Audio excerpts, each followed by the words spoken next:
Assalamu alaikum students, hope you are all fine by the grace of Allah Almighty.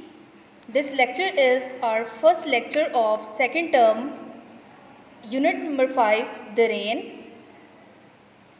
This poem is about the beauty of rain. The poem is written on W.H. Davis' favorite theme, nature. Basically, W.H. Davis वो अपनी जो theme है उसका nature and hardships of the poor, उसके तमाम जो poems हैं उनका बेसिकली थीम ही ये था कि उसने एक तरफ नेचर को लिया, नेचर को सराहा, उसकी खूबसूरती को सराहा, लेकिन साथ साथ में उसने अपनी सोसाइटी के जो पुअर जो नेशन थी, उनकी डाइवर्सिटीज़ थे, उन पर उसने बहुत बात की, उनके लिए उसने अपनी पोएम्स के थ्रू आवाज़ उठाई. Keep your lead pencils in your hands, ताकि जो मीनिंग्स मैं आपको बता रही हूँ वो मीनिंग्स आप साथ साथ लिखते जाओ और आपको इस पोएम को समझने में आसानी हो. I hear leaves drinking rain. मैं पत्तों के बारिश के पानी को पीने की आवाज़ सुनता हूँ. I hear rich leaves on top. मैं सुनता हूँ ऊपर वाले पत्तों की आवाज़. गिविंग द पुअर बीनीथ, जो नीचे वाले पत्तों को दे रहे हैं, ड्रॉप आफ्टर ड्रॉप, कतरा कतरा करके. TISS a sweet noise to here. TISS मतलब है दिस, कि ये आवाज़ सुनने में तो बहुत भली मालूम होती है. These green leaves drinking near, ये जो सब्ज पत्ते हैं, सब्ज पत्ते किनकी बात की? रिच लीव्स की बात की, कि वो बारिश के पानी को ज़्यादा नज़दीकी से पी रहे हैं. डायलॉग बॉक्स का क्वेश्चन है, what do the rich and the poor leaves stand for? Answer is the rich and the poor leaves stand for rich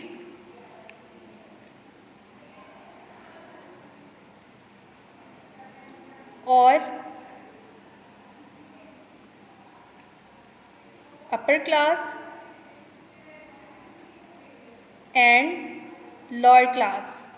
basically poet ने इस स्टैंजा में बात ये की है, उसे बारिश जो है ना वो अल्लाह ताला की उन नेमतों को कहा है और उन तमाम लग्जरीज़ को कहा है जिनसे ग्रीन लीव्स या रिच लीव्स जो हमारा अमीर तबका है, हमारा अपर क्लास है, इलीट क्लास है, वो तो उन तमाम नेमतों से फैज़याब हो रहा है. लेकिन जो हमारा गरीब तबका है उनको वो तो तमाम नेमतें हैं, वो तमाम फैसिलिटीज़ हैं, वो ड्रॉप आफ्टर ड्रॉप यानी कि थोड़ी थोड़ी करके मिल रही हैं. तो यहाँ पर जो उसने एग्जाम्पल दी रिच पीपल की, अपर क्लास की, वो दी रिच लीव्स के साथ, और लोअर क्लास को उसने पुअर लीव्स कहा. And when the sun comes out, और जब सूरज निकलता है, after this rain shall stop, तो और बारिश रुक जाएगी. A wondrous light will fill, एक हैरान कर देने वाली चमकदार रोशनी भर देगी. ईच डार्क राउंड ड्रॉप, हर अंधेरे में पड़े गोल कतरे को. I hope the sun shines bright, मैं उम्मीद करता हूँ कि सूरज जो है वो पूरी आबोताब के साथ चमकता है. It will be a lovely sight, और ये खूबसूरत मंजर होगा. Do you also like the sun coming out after rain? Why, यहाँ पर डायलॉग बॉक्स क्वेश्चन है जिसका आंसर आपके नोट्स में भी है कि आप सूरज के निकलने को बारिश के बाद क्यों? Because here we can see the scene of rainbow, और आंसर आपके नोट्स में भी मौजूद है. अब यहाँ पर पोइट बात करता है, पोइट बेसिकली सन कम्स आउट, उस अच्छे वक्त को कह रहा है कि जब एक ऐसा वक्त आएगा जब सब अमीर और गरीब जो हैं वो बराबर हो जाएंगे. अ वेंड्रस लाइट यानी will fill each dark round drop, इससे मुराद ये है कि अल्लाह ताला की नेमतें तमाम मखलूक़ात को एक जैसी मिलेंगी, चाहे वो अमीर हो या गरीब हो, वो फ़र्क ख़त्म हो जाएगा. और वो उम्मीद करता है कि एक दिन सूरज चमकेगा, यानी कि एक दिन ऐसा आएगा कि जब वक्त बहुत अच्छा होगा, तमाम लोग जो हैं वो ये एक जैसी नेमतों से फैज़याब होंगे. It will be a lovely sight, और ये देखने में एक बहुत खूबसूरत मंजर होगा. अब स्टूडेंट्स हम आते हैं इस पोएम की समरी की तरफ. Summary. The poem The Rain is written by W.H. Davis. The poem is about rain and shows the simple sight of rain. It shows the refreshness impact of rain. The poet says that the rain falls on the top thick leaves शायर जो W Davis है वो बताता है कि बारिश के मंज़र के बारे में और उस बारिश के बारे में और बारिश के बाद उस मंज़र की ताजगी के बारे में। The poet says that the rain falls on the top thick leaves. शायर बताता है कि बारिश जो है वो बड़े जो पत्ते हैं उन पर गिरती है। The poet hears the sound falling rain on leaves, और पोइट जो है वो उस आवाज़ को सुन सकता है। The leaves seem to be drinking water, लगता है कि वो पत्ते पानी पी रहे हैं। The top thick leaves drip the water drop after drop on the lower thin leaves, और वो जो ऊपर वाले पत्ते हैं वो कतरा कतरा करके नीचे वाले पत्तों को पानी दे रहे हैं। The top thick leaves symbolise rich people upon home the blessings of Allah shower like rain.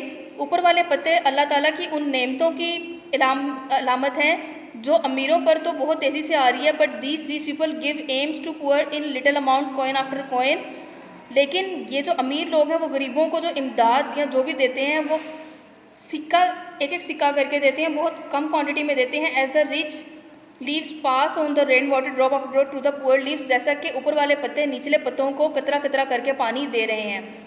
The beating of the rain drops against the thick leaves of trees produce a soft and light music. The poet feels happy to hear it. ऊपर वाले जो पत्तों से पानी नीचे आ रहा है, ये आवाज़ एक नरम और बहुत खुशगवार मौसीकी पैदा कर रही है, और जो पोइट है वो इस आवाज़ को सुनकर लुत्फ़अंदोज़ हो रहा है, खुश हो रहा है।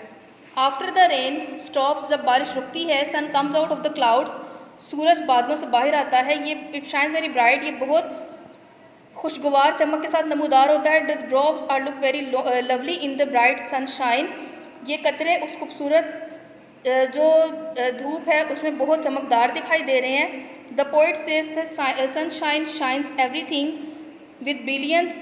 वो शायर कहता है कि जो सूरज की रोशनी है वो हर चीज़ पर पूरी तरह चमकती है। It will indeed be a lovely sight, ये बहुत खुशगवार मंजर होगा। As the kind sun shines equally upon all, जैसे कि मेहरबान सूरज सब पर एक जैसा चमकता है। It is a symbol of impartiality and kindness, also a symbol of glory and life. तो ये एक जैसे यानी कि अदलो इंसाफ, रहमदिली और खूबसूरत और शानदार ज़िंदगी की अलामत है। The poem is super expression of spiritual Joy and inequality. ये नज़म रूहानी जो खुशी है और जो हमारे माशरती सोशल इनइक्वालिटी, माशरती नाइंसाफ़ी है, उसका एक बहुत खूबसूरत तासुर है। The deep concern of the poem of the poor and love for nature is आर्टफुली fused in simple poem, और शायर ने इस नज़म में बहुत खूबसूरती के साथ गरीबों और कुदरत की खूबसूरती पर बात की है। इस समरी को आपने अच्छी तरह से याद कर लेना है।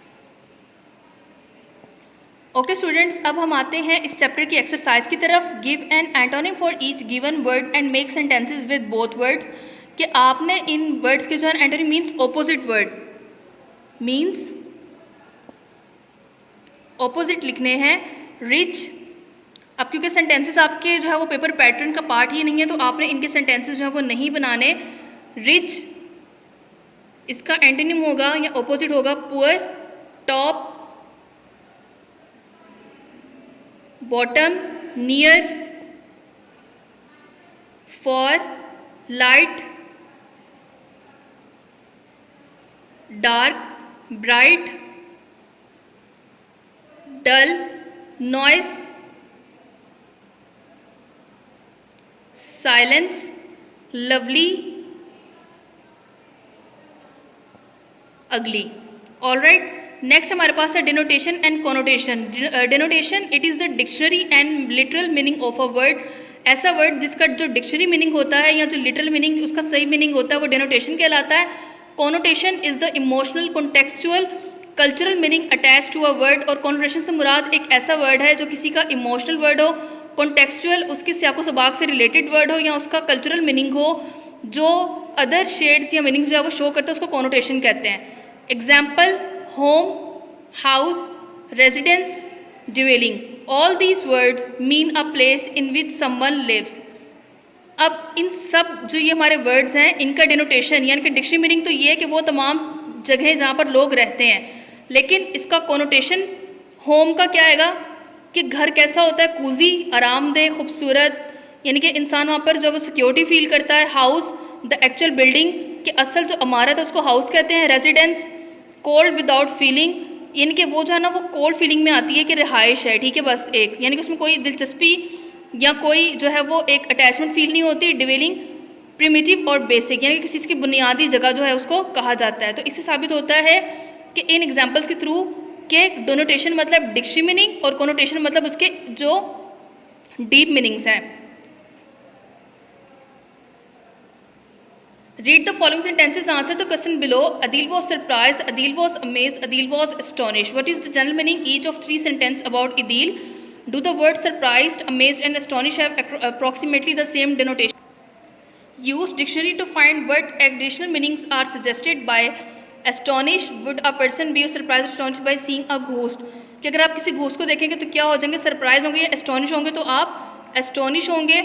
और इनका जो मीनिंग है वो ऑलमोस्ट इनका मीनिंग जो है वो सेम मीनिंग में ही आता है। Alright, what connotation is more positive? Our trip to क्योड़ामाइन वाज फाइन या वंडरफुल? तो अगर किसी चीज़ को ज़्यादा यानी कि पॉजिटिव वे में बताना है तो ये वंडरफुल है। Next, dash people rode on the roller coaster brave, we saw dash animals in the zoo, fascinating ज़्यादा पॉजिटिव है। Some of the monkeys made dash faces, amusing, amusing ज़्यादा पॉजिटिव है। Everyone had a dash on her face on the way home, smile और smirk, तो smile positive है। Which connotation is more negative? अब हमने बताना है कि कौन सा कोनोटेशन यानी जो कॉन्टेक्चुअल मीनिंग है वो नेगेटिव के वे में आता है। वी बाउट इनएक्सपेंसिव या चीप, तो चीप ज़्यादा नेगेटिव में आ रहा है। आई एट अ डैश सैंडविच, सोगी मॉइस्ट, तो सोगी ज़्यादा नेगेटिव में है। I didn't like the dash on the gestures face, तो यहाँ पर हम ग्रीन करेंगे, ग्रीन करेंगे। स्मिर्क जो है वो कम तंज में, लेकिन ग्रीन जो है वो सख्त तंज या हकारत के मीनिंग में आता है। It made me feel uneasy और फ्राइटेंड, तो फ्राइटेंड ज़्यादा नेगेटिव कॉनोटेशन है। ऑलराइट स्टूडेंट्स, नेक्स्ट है हमारे पास give synonyms for the following words. Synonyms में आपने इनके मीनिंग्स लिखने होते हैं। ऑलराइट, अब शाइन का मीनिंग क्या है? शाइन का मीनिंग है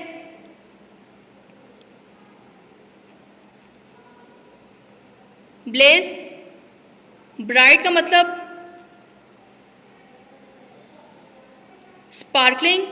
नॉइज़ का मतलब, अब नॉइज़ है ना वो बेसिकली किसी म्यूज़िक में भी आ सकता है या वॉइस में भी आ सकता है। और लवली मतलब अट्रैक्टिव। ओके स्टूडेंट्स, नेक्स्ट जो हमारे पास जो क्वेश्चन है, what does the poet hear? What according to the poet is a sweet noise. What will happen after the rain drops? How does rain stops? How does the sun comes out after the rain? How does the light fill the drops? What makes the scene lovely? इनके answer आपके notes में है, ये आपका homework है, आपने इनको याद करके अपने नोटबुक्स में लिख लेना है। नेक्स्ट हमारे पास आता है metaphor. Metaphor of figure of speech in which N implied comparison is made between two unlike things, यानी कि इसमें दो मुतजाद चीज़ों के दरमियान जो है वो एक कंपैरिजन बनाया जाता है, उसको मेटाफर कहा जाता है। For example, he was a lion in the battle. अब बेसिकली ही जो है वो पर्सन के लिए यूज हो रहा है और लाइन जो है वो एनिमल है, लेकिन एनिमल और पर्सन का जो कंपैरिजन बनाया गया किसकी वजह से? उसकी बहादुरी की वजह से। लाइन की बहादुरी को रिलेट किया पर्सन के साथ, तो यहाँ पर ही वॉज अ लाइन यानी कि उसको ही लाइन कह दिया गया। The striker was a goal machine, the moon was a mystery shadow. तो ये तमाम के तमाम एग्जाम्पल्स हैं, ये मेटाफर की हैं। Select the choice that explains the meanings of the metaphor and as it is used in the sentence. Junaid is an ox. An ox means Junaid is strong. Walid is a real couch potato. Couch potato means Walid is lazy. Shahid is volcano. Shahid is a volcano means Shahid is angry. Metaphor Lubna is the apple. Lubna is the apple means by of father I, तो apple is by means by loved by her father. Maria was feeling blue after her cat hit by a car. Maria was sad. The metaphor Fraz is a giant. Fraz is a giant in his class. तो इसका मतलब ये है कि Fraz is tall. What do the okay students, next हमारी option है transitive and intransitive verb. यहाँ पर मैं आपको बताती चलूँ कि ट्रांजिटिव वर्ब्स उन वर्ब्स को कहा जाता है जो can be transitive verb can be change into passive voice, जो पैसिव वॉइस में चेंज हो सकते हैं। वेरियस इंट्रांजिटिव वर्ब्स वो वर्ब्स होते हैं can not be converted into passive voice, वो पैसिव वॉइस में चेंज नहीं हो सकते। यानी कि यहाँ पर जो ट्रांजिटिव वर्ब है उसके लिए हमें एक ऑब्जेक्ट रिक्वायर्ड होता है जिसको हम न्यू सब्जेक्ट के तौर पर यूज़ करके हम उसको ट्रांजिटिव वर्ब में कन्वर्ट कर सकते हैं। फर्स्ट ऑफ ऑल हमारे पास ऑप्शन है the sun, pick out the verb in each sentence और state whether it is transitive और intransitive. The sun shines bright, अब यहाँ पर सन शाइन्स ब्राइट है। अब यहाँ पर शाइन्स जो है ना वो एक कंप्लीट वर्ब की फॉर्म में आ रहा है और यहाँ पर जो शाइन्स के बाद जो है ना वो अदर इनके ऑब्जेक्ट नहीं जिसको हम न्यू सब्जेक्ट के तौर पर ला सकें, तो ये हमारे पास इंट्रांजिटिव के तौर पर मौजूद है।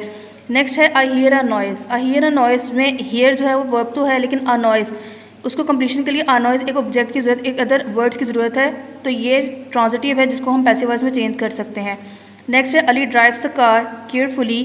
ड्राइव्स द कार में ड्राइव्स द कार की वजह से ये ट्रांजिटिव है। You got angry with your sister, ये भी ट्रांजिटिव है। Sarmad ate a lot of sweets, ate a lot of sweets है तो ये भी हमारे पास ट्रांजिटिव के तौर पर मौजूद है। Everyone tried very hard to win the race.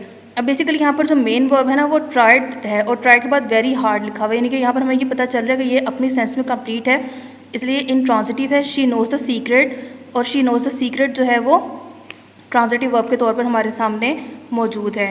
Next students हम आते हैं कि कुछ वर्ब्स ऐसे होते हैं जिनको हम ट्रांजिटिव और इंट्रांजिटिव दोनों के तौर पर यूज़ कर सकते हैं। जैसे हैंग्स है, तो Hanks, she Hanks the painting on the wall. अब यहाँ पर हैंग्स द पेंटिंग, तो ये ट्रांजिटिव के हमारे सामने the painting Hanks on the wall, ये कंप्लीट सेंस है तो ये इंट्रांजिटिव, लेकिन ये दोनों वर्ब ट्रांजिटिव और इंट्रांजिटिव के तौर पर जो है वो यूज़ हो सकता है। Sentences with each of the given words, यहाँ पर आपको जो है ना वो आपने इनके सेंटेंसेस नहीं बनाने क्योंकि आपके पेपर पैटर्न में सेंटेंसेस जो है वो मौजूद नहीं है। आगे आते हैं हम preposition of movement and direction. Filling the blanks with appropriate preposition, जैसे Sara is getting out of taxi. अब यहाँ पर है शिराज इज गोइंग, ऊपर चढ़ रहा है तो यहाँ पर हम लिखेंगे up. The furniture is, furniture van में है तो हम इन लिखेंगे। My friend lives in a flat, above upon, a shop, the boss is coming, through the corridor, there is a garage beside the house, we walked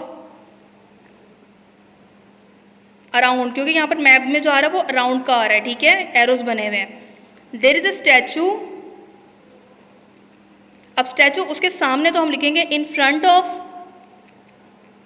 Hasan and Ali are walking through the stadium.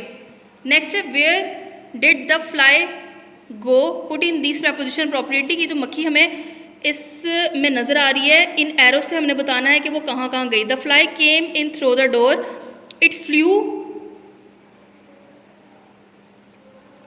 under the chair। उसके बाद next क्या है कि वो crawl हुई chair की leg के ऊपर, it crawled up through the chair leg, it stopped on a desk। अब यहाँ पर वो रुक गई थोड़ी देर के लिए तो यहाँ पर हम on लिखेंगे। it went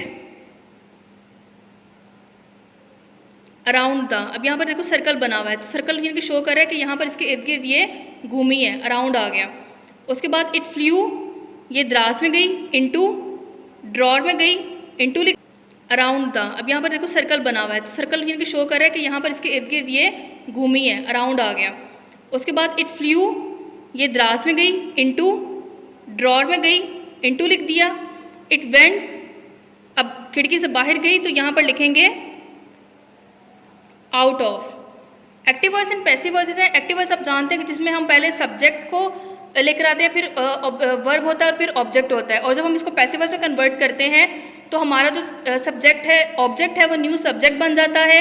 फिर इज एम आर या वॉज पर जो भी हेल्पिंग वर्ब्स आते हैं, फिर थर्ड फॉर्म ऑफ वर्ब, फिर बाय, और फिर हमारा जो सब्जेक्ट था वो न्यू ऑब्जेक्ट बन जाता है।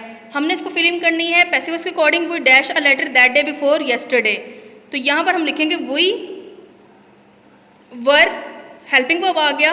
अब यहाँ पर सेंट फर्स्ट फॉर्म है तो इसकी थर्ड फॉर्म हम सेंट लिख देंगे। The car, this car dash not to steal past indefinite है, पास्ट में लिखना है तो वॉज आ गया, वॉज नोट स्टील, तो यहाँ पर आ गया हमारे पास stolen. A new restaurant past continuous में है, वॉज ओपन है, तो इसको हमने पैसिव वॉइस में करके बीइंग ओपन कर दिया। He dash to the party yesterday, invite और पास्ट इंडेफिनिट है, तो he was invited to the party yesterday. I dash my book the book by my friend, to give है past continuous है, I was being given. तो यहाँ पर हमारा passive voice का चैप्टर कंप्लीट हो गया। यहाँ पर हमारी एक्सरसाइज कंप्लीट होती है। होप सो आपको समझ आ चुका होगा। आपने क्वेश्चन आंसर्स को इसी तरह याद कर लेना है, समरी इसी तरह याद कर लेनी है और उनको अपने नोटबुक्स में लिख लेना है। अपना बहुत ख्याल रखिएगा। अल्लाह हाफिज़।